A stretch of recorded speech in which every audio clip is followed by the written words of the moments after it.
பொன்னம்மா, வர வர உன் சமையல் ரொம்ப பிரமாதம்.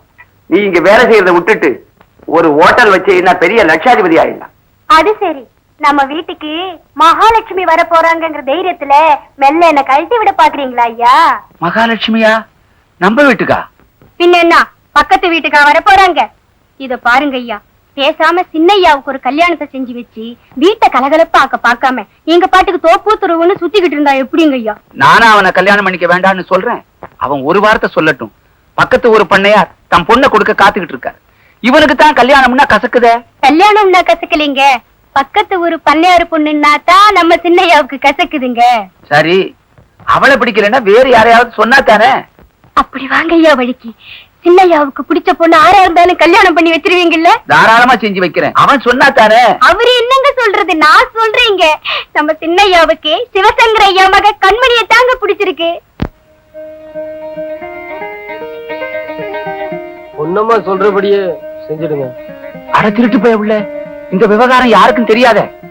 தெரியாதுன்னு தான் நினைச்சேன். பொன்னம்மாக்கு எப்படியோ தெரிஞ்சு போச்சு. பொன்னம்மாவுக்கு தெரிஞ்சா இந்த ஊருக்கே தெரிஞ்ச மாதிரி. ஐயா, நாளைக்கே போய் பொண்ணு பாத்துட்டு வந்துருங்க ஐயா.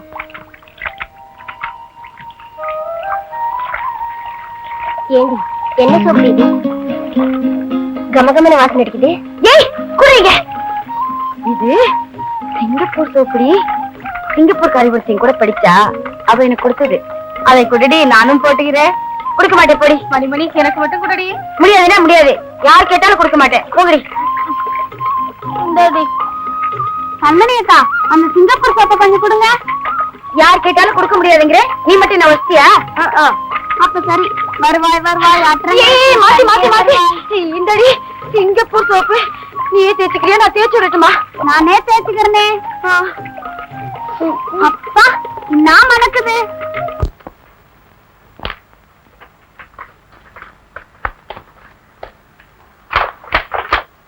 சிவா, உனக்கு விஷயம் தெரியுமா? சொன்னா தானே தெரியும். கொஞ்சம் பார்த்து கூட போடா இடியட். என்னடா சொன்ன? இடியட்னு சொன்னேன். தினம் கண்மணி கிட்ட இங்கிலீஷ் கத்துக்கிறத. இடியட்னா என்னடா அர்த்தம்? ஏடா எனக்கு தெரியாதா? நீ என்னடா இடியட்? இடியட்னா புத்திசாலின்னு அர்த்தம்.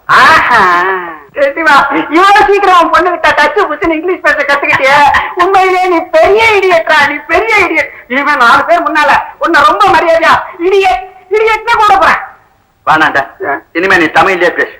மன்னிச்சு, நமக்கு இங்கிலீஷுக்கும் ஒத்து வராது போல இருக்கு. அதை விட கொஞ்சம் பார்த்து கூட. தெரியுமே, பாக்கு சேர்க்கறதுக்குன்னே விஷயத்தோட வருவிய. நம்ம கண்மணி பட்டணத்துல படிச்சுட்டு வந்ததை பத்தி அவ என்ன பேசிக்கிறாங்க தெரியுமா? சொன்னா தானடா தெரியா. கொஞ்சம் வெத்தலை கூட. ஐயோ,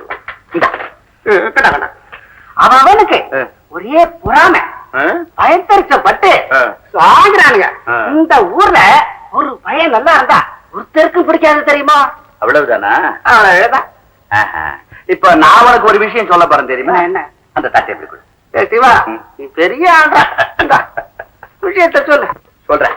கண்மணி பட்டணத்துக்கு போய் வேலை செய்ய ஆசைப்படுது. என்ன? கண்மணி வேலைக்கு போறாளா? நீ சம்மதிச்சிட்டியா? எனக்கு அதை கல்யாணம் பண்ணி கொடுக்கணும் தான்டா ஆசை. ஆனா அது வேலைக்கு போக ஆசைப்படுது. இப்ப யார் ஆசை நிறைவேற போகுது? அதுதான்டா தெரியல. என்ன செய்யலாம், ஒரு யோசனை சொல்ல. யோசனையா? இன்னொரு வெத்தலை கூட நல்லா யோசிச்சு சொல்றேன். முதல்ல அங்க பாக்கெட்ல அடைச்சு வச்சிருக்கிறியே அந்த வெத்தலை எடு.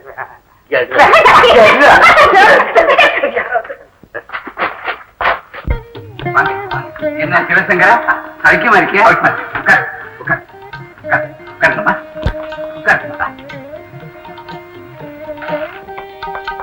ஐயா ஒரு வார்த்தை சொல்லி அனுப்பியிருந்தா நானே வீட்டுக்கு வந்திருப்பேன்.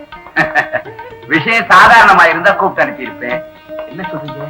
நம்ம குமார் இருக்கான்ல, அவன் உன் பொண்ணு கண்மணியை கல்யாணம் பண்ணிக்கணும்னு ஆசைப்படுறான். ஐயா, உங்க அந்தஸ்து என்ன, என் அந்தஸ்து என்ன? அட நீ என்னப்பா இந்த காலத்துல அந்தஸ்தை பத்தி பேசுற? உங்ககிட்ட நல்ல குணமும் நாணயமும் இருக்கு, எனக்கு அது போதும். நீ என்ன சொல்ற?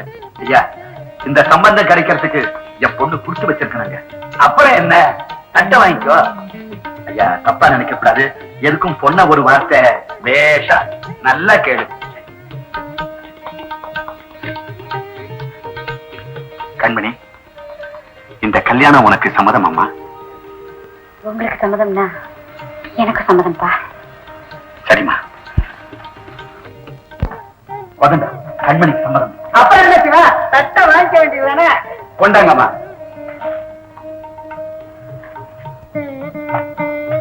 சந்தோஷம். சரி, கல்யாணத்தை எப்போ வச்சுக்கலாம்? உடனே கல்யாணத்தை வச்சுக்கணும்னு பையன் அவசரப்படுறான். அதுக்கு என்ன, நம்ம ஊர் கோயில் திருவிழா முடிஞ்சோடனே வச்சுக்கலாம் இல்லைங்களா? ஐயா என்ன சொல்றீங்க? அப்படியே வச்சுக்கலாம். நாள் குறிச்சு பத்திரிகை அடிக்க சொல்லிட்டு. சரி, அப்போ எங்க வீட்டுக்கு வர போற மகாலட்சுமியை நாங்க பார்க்க வேண்டாமா? கண்மணி எங்க? கண்மணி, ஐயா கூப்பிடாரு பாருமா, வெக்கப்படாம வாமா. கண்மணியே வாமா.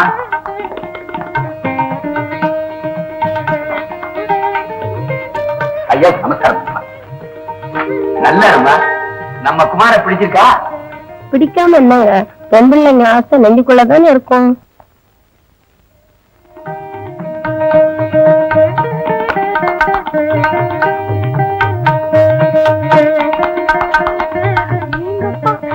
ஜவுளி கடையே இங்க இருக்கீங்க. இது என்ன, நாளைக்கு பாரு ஒரு நகைக்கடையே இங்க இருக்கும். என்ன பண்ணியாரு கல்யாணம்னா சும்மாவா? எப்படிடா இந்த ஜவுளி எல்லாம் நல்லா இருக்கா? மாமா நீங்க பார்த்து வாங்கியிருக்கீங்களே, நல்லா தானே இருக்கும். அது சரி, அச்சாபீஸ்ல பத்திரிகை அடிக்க சொன்னியே, அத போய் பாத்தியா? பாத்துட்டேன் மாமா, நாளைக்கு தரேன்னு சொன்னான். கல்யாண நாள் நெருங்கிட்டு இருக்கு, நீ பாட்டுக்கு ஊர் சுத்திட்டு இருக்காத. ஐயே, சின்னையா அப்படி எல்லாம் ஊர் சுத்த மாட்டாருங்க. ஆத்தங்கரை விட்டு அந்தண்ட ஒரு அடி நகர மாட்டாரு. ஆத்தங்கரையில இவனுக்கு என்ன வேலை? இவருக்கு வேலை இல்லைங்க, அங்க வர கண்மணிக்குத்தான் வேலை. இவரை பார்த்து ரசிச்சு விட்டு இருப்பாரு. பொன்னம்மா பாத்தியா, நீங்க வர வர கேள்வி பண்ண ஆரம்பிச்சுட்ட. புது மாப்பிள, இன்னும் கொஞ்ச நாளைக்கு தாண்டா, பொறுத்துக்க. அப்புறம் உன் பொண்டாட்டி வந்ததும் யாராவது வாயை திறக்க முடியுமா?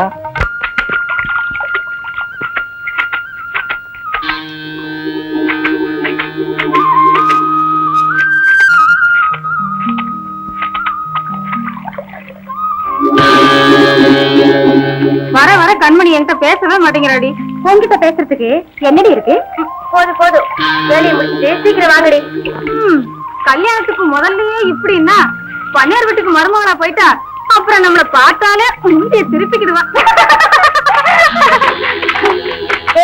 ஏண்டி இப்படி எல்லாம் பேசுறீங்க? நம்ம கண்மணி அக்கா அப்படி எல்லாம் இருக்க மாட்டாங்க தெரியுமா?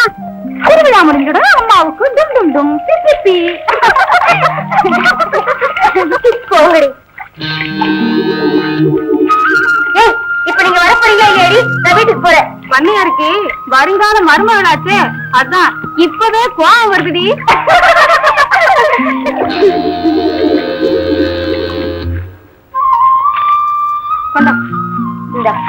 சரி சரி, நேரம் மாத்தி வாங்கடி போகலாம். நீ வா. வரேனே.